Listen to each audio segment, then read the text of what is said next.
having some fascinating conversations at the moment about investment properties and how to deal with those in this particular period right now, where we have about a year before the capital gains laws change fundamentally. So just to recap, obviously Jim Chalmers brought down his federal budget a week or so ago and introduced some major changes to the way that capital gains are taxed, and obviously negative gearing is in that mix as well. Slightly different conversation there, but I've got a lot of investors at the moment saying to me, Marco, we've got this investment property and we've had it for 25 years and now there's going to be some changes to capital gains tax. What do we do? Look, the reality is, the first thing that I would say is don't panic. There is no need to panic.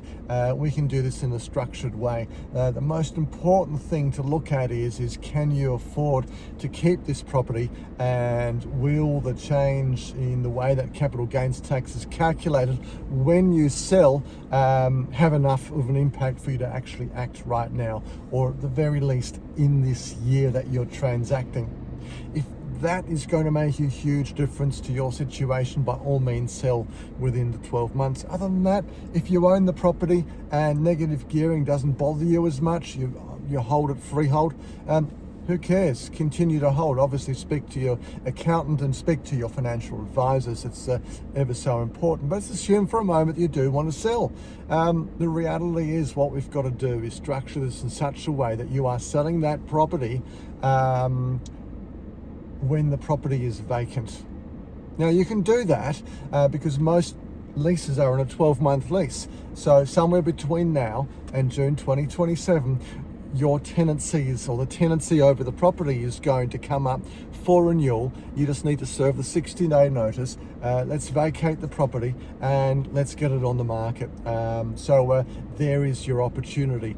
The trick here is, the secret in the sauce is to make sure that we strategize, that we work this all out before you need to.